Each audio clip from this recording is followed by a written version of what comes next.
Hi everybody, FPL Witty here, back out here for another of my regular FPL videos. Hope you're well. Back out here recording on the back of game week 22, so I'm recording this on early Thursday morning. The sun's not been up long, so nice bright winter's day, so hope you're well. If you're new, well, then it's good to have you with us. We'll be doing this once every game week, just having a bit of a natter about FPL, having a look back at what's gone in the last game week, having a look forward.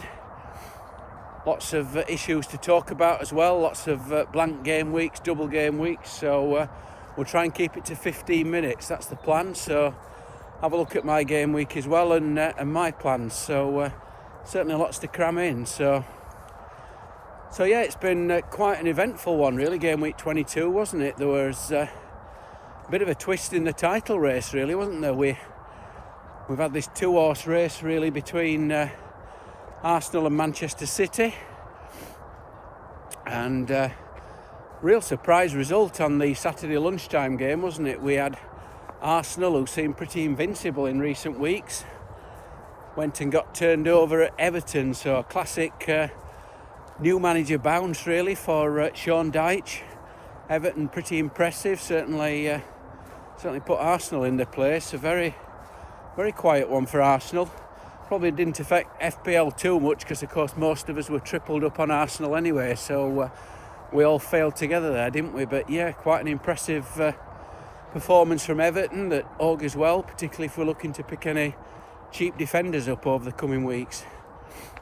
But yeah, bit of a double twist really, wasn't it? Because Manchester City had the opportunity to take advantage of that slip and they lost themselves at Spurs, so it's as you were. So incredibly, Manchester City have lost on their last 5 visits.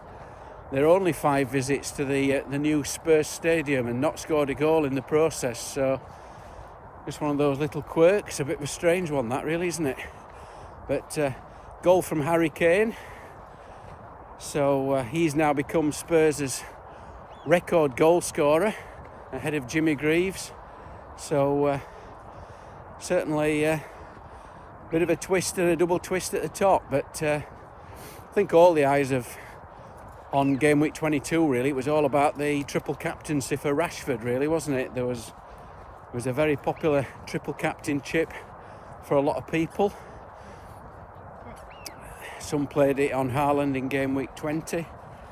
Some have still got it up their sleeves, but yeah, it was a bit of a dream triple captainship, wasn't it, for Rashford in game week 22. A whopping 20 points, so when you compare that with the 8-point gain that Haaland triplers had on standard captaincy, and Rashford managed 20 points on the standard captaincy, so it was a 12-point swing really for those who tripled Rashford over Haaland in game week 20. So not season defining, but certainly 12 points is pretty massive, isn't it? So well done if you triple captained Rashford. I was on Haaland in game week 20. But yeah, that was certainly the talking point. Bruno managed a goal. A lot of people brought Bruno in to triple up on United. A few went to Nonto of Leeds, so he grabbed a goal. So well done if you were on that cheap enabler as well. But elsewhere, quickly, I mean, Liverpool, they just lurch from one disaster to another, don't they? They got beat heavily again at Wolves. We had Leicester scoring 4, Brentford scoring 3, but Tony wasn't amongst them, of course. Newcastle even conceded a goal, so they've lived a bit of a charmed life with a couple of near misses and Pope bailing them out and missed penalties and things, but they did eventually concede, so they do concede goals after all. So yeah, certainly an eventful one. Quick look back at my week and then we'll have a look ahead because there's certainly loads to consider. So I didn't play the triple captainship because I'd already played it on Haaland, but I did still captain Rashford, of course, so I got 2/3 of his points, which is not so bad.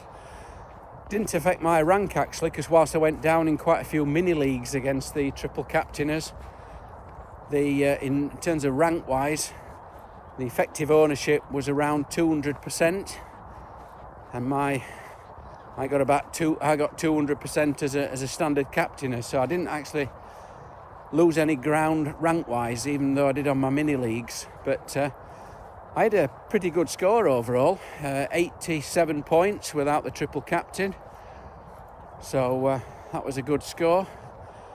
And my rank went up this week from 143k to 120k, so my second decent green arrow in a row. I've gone from 170 to 120 over 2 weeks, so that's looking good. So just outside the top 1%, so well poised with a lot of the season still to play. Bit of a strange one because I only had 5 returning players. I think I got about 58 of my points from the Manchester United trio, and then my only other returners were Harry Kane, who I held on to when a lot of them sold, and also I had a nice little return from Kepa again, so that's certainly going extremely well. He's turned in about 29 points now, I think, over the last 3 game weeks, so that's certainly going really well. So yeah, with a lot of the popular players blanking like Trippier and Haaland and the Arsenal boys, those 5 returns were enough for a decent green arrow, so that's good. So we move on. So certainly loads and loads to think about now, because we're straight on to game week 23, which is a double game week for Arsenal and Manchester City. So I think the focus will be to try and get the triple ups on both. I think most people will be comfortably tripled up on Arsenal, although it's a bit of a point about whether you're on the right triple up at the moment, isn't it? Because Ben White's minutes are looking a bit questionable, and certainly Martinelli's are, with the pressure that Trossard's putting on his minutes. So it's not just getting the Arsenal trio, it's getting the right trio at the moment, isn't it? With perhaps Ødegaard and Nketiah and Saka, the desired 3. So whether or not you spend transfers moving those around or take hits, I've seen a lot of people taking hits to get on the right 3. So a bit of a one for debate there. Depends on what other transfers you've got to make, really, doesn't it? But yeah, Arsenal are tripling and Manchester City, so we'll all be on Haaland, of course, and he'll be a big captain favourite again this week in a double game week. But again, which Manchester City trio? A lot did the, including me, did the hokey cokey of De Bruyne to Bruno, which got me 11-point gain. So my plan was to go back to Kevin De Bruyne this week, so that could still be my plan, but I've got a few other options as well. So, but as well as the 23 double game week, we've now got some extra ones announced. We've got a double game week in 25 announced for Liverpool, Wolves, Arsenal again, and Everton. So that's going to dictate how you make your transfers. But of course, the big hot potato as well is the game week 25 blank, when we have the EFL final, and 4 teams there.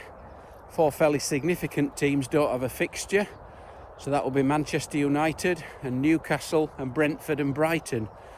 So the balancing act we've got, of course, now is we've got to make sure that we get rid of these game week 25 blankers to get a team out in game week 25, or certainly get it down to 3 so you can sit them on your bench. Maybe Rashford and Trippier and one other.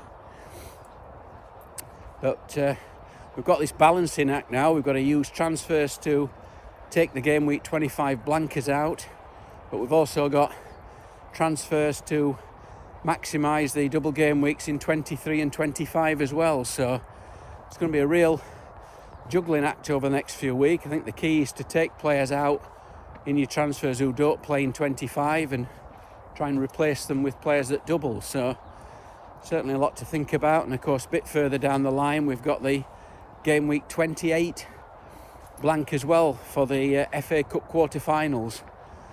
And I think, looking at my interpretation, I think whilst we're not sure which 5 games. I think it's looking like 5 games now, so only 5 out of the 10 games will go ahead. So if you were thinking about trying to get out of game week 25 with all your blankers with a free hit, then if you're doing that for only 2 fixtures in game week 25, what you're going to do in 5 fixtures missing in game week 28. So certainly a lot to think about, and we're in that phase of the season really where if you get your planning right, you can make some good ground, maybe even a hit or 2 in the right place if you're removing players who are not playing and replacing them with players who are doubling. So in terms of my plans this week, I've got a few options. Probably my current favoured move is to reverse the move back from Bruno, who has a good fixture actually against Leeds again. But for moving back to Kevin De Bruyne, will Kevin De Bruyne play again after he's been subbed twice in the last 3 games? So I think my plan is to go back to De Bruyne. I like the Haaland De Bruyne double up. I've got a Kanji as well. So I could well make that move for the extra fixture, because of course Bruno doesn't play in game week 25, so he needs removing anyway.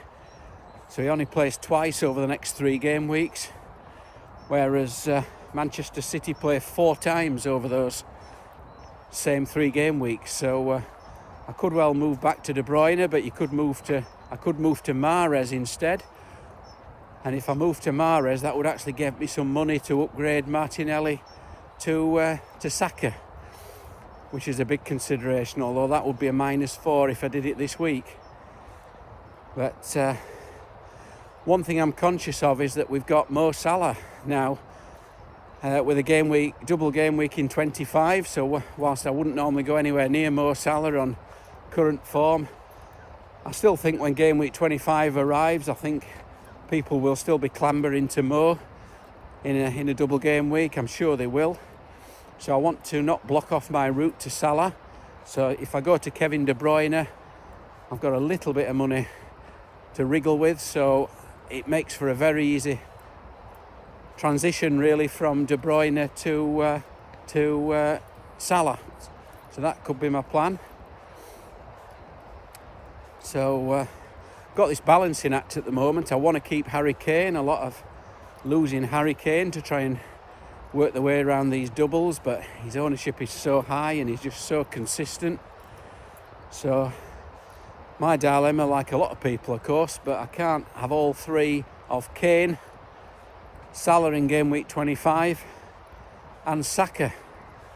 So it's something's got to give. So I think for the moment I'm sticking to my De Bruyne as a placeholder for Salah. I'll probably keep Harry Kane, and I'll give Martinelli a little bit longer, but I'm conscious I might have to move him up to Saka at some stage. I've already got Ødegaard as part of my trio with Ben White, so certainly loads and loads to think about. So I'll be updating you on these videos each week, but if you want to follow my team a bit more closely, I write weekly articles for Fantasy Geek website, Fantasy Football Geek, so check those out. And you can also find me on Twitter at FPL Witty. And like I say, I'll be back to do these videos once every game week as well. So keeps me fit as well, keeps me out of trouble. And when you get a beautiful February morning like this, then it's a good excuse to get out, and certainly helps me as well to talk some of these things through live as well. So lots to think about. So I'll be posting my team on the Fantasy Geek website closer to the deadline. So hope you have a good game week yourself, game week 23. I say all these blanks and doubles coming up now, it's certainly loads to think about, but hope you have a good one. Try and stay patient, have a close look at the blanks and doubles, try and plot yourself a little path, because of course the important thing is that everybody else's team is different. We've all got different issues, different pots of money as well, haven't we? So good luck with game week 23, and as they say in Barnsley, I'll see thee.